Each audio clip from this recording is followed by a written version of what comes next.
Hey everyone, it's Justin. Thank you for watching and welcome to my house. That's Justin's house. In this video, it's time for ServiceNow Store Highlights, or SSH, version 1.13.2023. That's right, it's the Friday the 13th edition, first Friday the 13th edition of ServiceNow Store Highlights.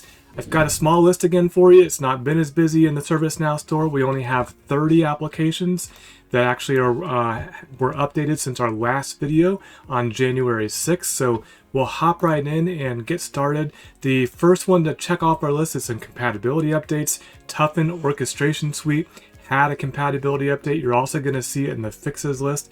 In addition to being compatible with Tokyo, they released a bug fix in that. So let's hop over to those fixes and see who else is in there.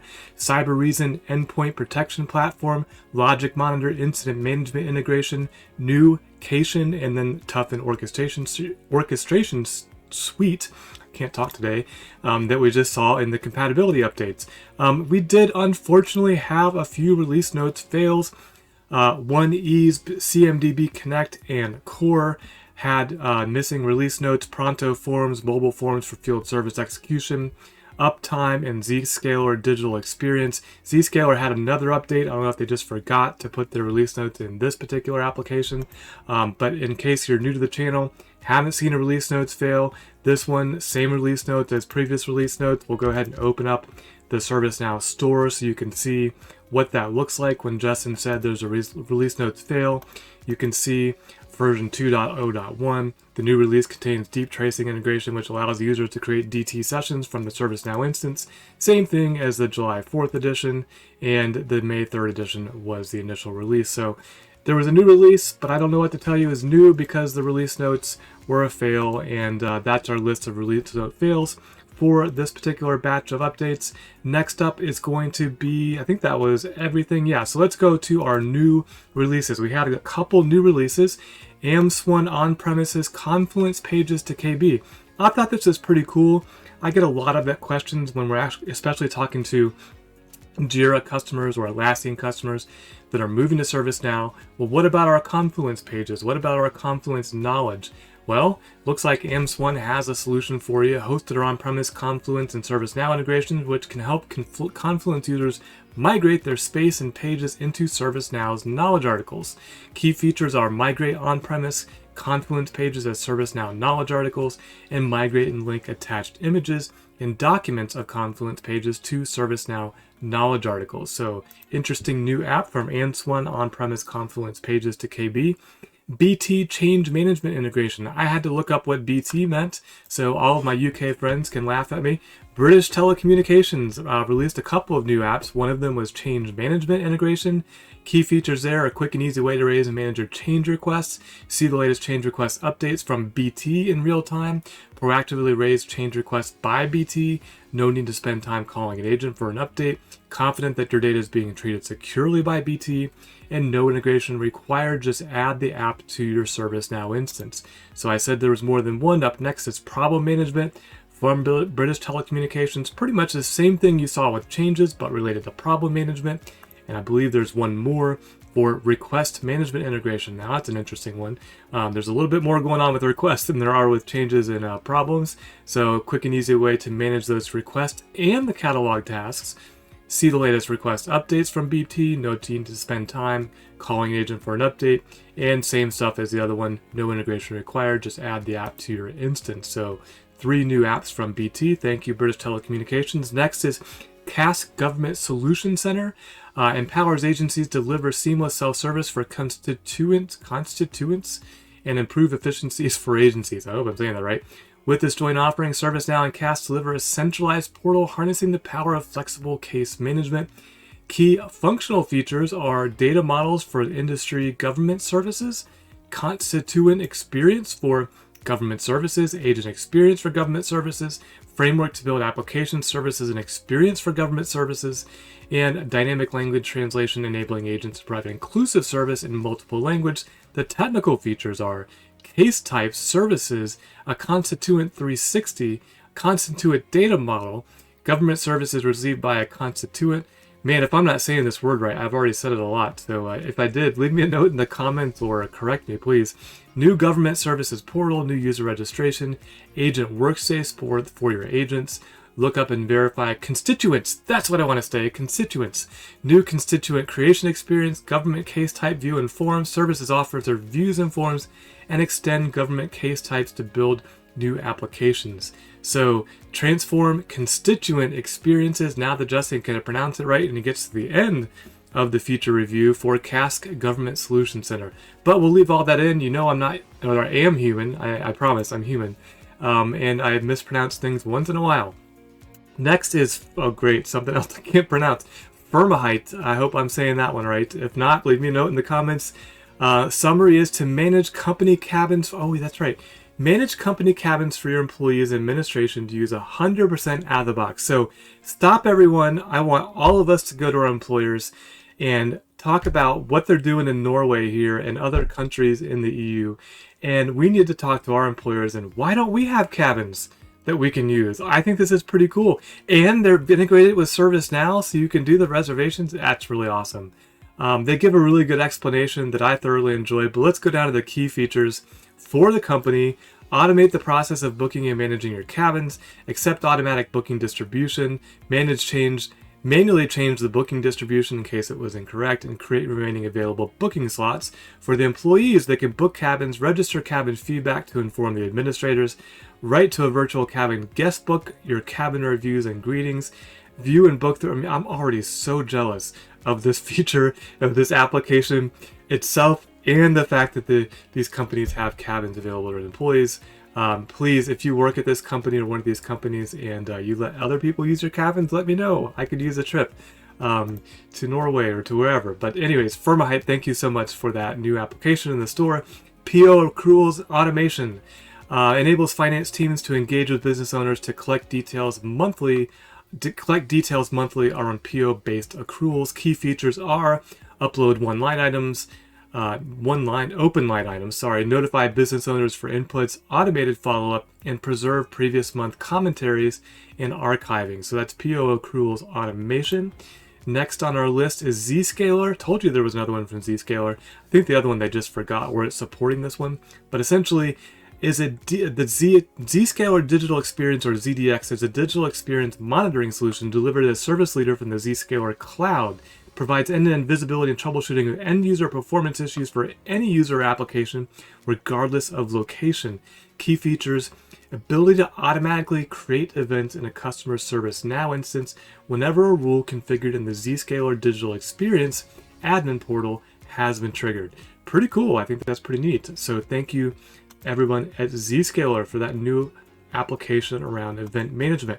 Last on our list after new releases are going to be the highlights. So let's check out the highlights. We'll start with 1E Virtual Assistant. Updated the minimum required version of 1E Core, which is a prerequisite.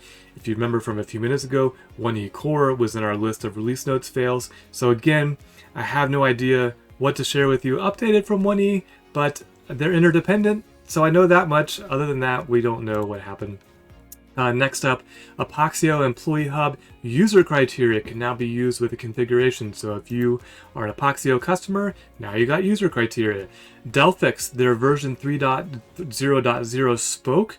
Some new catalog items, rollback VDB from bookmark, rollback VDB from snapshot and timestamp, new flows, the Delphix spoke all data table refresh, new subflows, VDB and snapshot for VDB data table, snapshot for dsource data table and bookmark data table, and new actions to create a bookmark. So very good, thorough, and detailed release notes from Delphix. Thank you so much for that update to the spoke.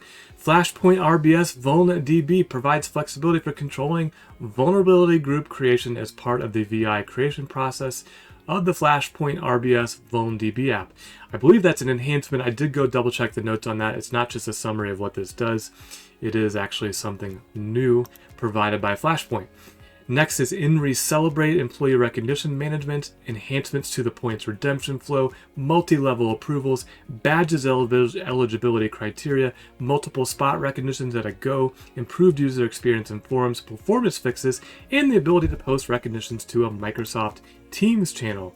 Next up is Kena.VM, or Vulnerability Management. They added a checkbox to allow overriding a risk score. Small but mighty. OnPremise AIOps Workspace removed the broken AIOps stats dashboard from the 360 Insights page, added the Platform Analytics dashboard coming soon text to that page that was removed, and disabled the Flow Designer automated patterns and anomaly detection menu options until they can provide a fix for the broken links. So thank you, OnPremise, for fixing those things and providing us some detailed notes on that. The Optimize UI library, the alert email view component will now check all menu options to see if their selected table exists. The alert email view component hid some of the optional columns when they are not being used, and remove bad requests for user avatar images in the case a user has not set their avatar. So 3 fixes for the optimized UI library: Science Logic SL1, CMDB, and Incident Automation. In their 1.0.74 release, Network Adapter Sync now takes advantage of the sysobject source info block when posting IRE payloads. File System Sync now take advantage of the sysobject source info block when posting IRE payloads. Posts to the IRE use bulk requests to limit API connections, and they're now tracked in ServiceNow instead of Science Logic to avoid internal API timeout. Configuration items pool now references the sysobject source table to allow for a multi-region device sync. Empty fields can now be returned when updating from ServiceNow to Science Logic. Updated service requests to support multi-region. Company Sync now supports multi-region. ServiceNow will track which region or organization is associated with any given company. An incident portion of the application has been retired. Science Logic has another one for us, waiting for it to load. Incident Automation. The update for version 1.0.6 includes a new scripted REST API to pull incident information from ServiceNow to Science Logic. That's a no-no. It's ServiceNow. Snow is a copyrighted word, everybody. New import fields to sync data and more information added to guided setup for the scoped application. Next up is going to be the Swiss tool. Some general improvements. Improved branding capabilities by introducing CSS variables in the widget CSS. Streamlined icon selection and UI action styles. Additional icons for UI action styles. Created guided setup for adding attachment to the public record producer. Added dictionary attributes to all table name fields. Added dictionary attributes to all condition fields. Honor the list style defined in UI actions and Swiss tool buttons. The Swiss tool form improvement. Added an option to display sections in the tabs. Highlight change fields. Reload embedded and related list automatically. And added Swiss tool form option to disable the header context menu. Attachment handling. Improved drag and drop.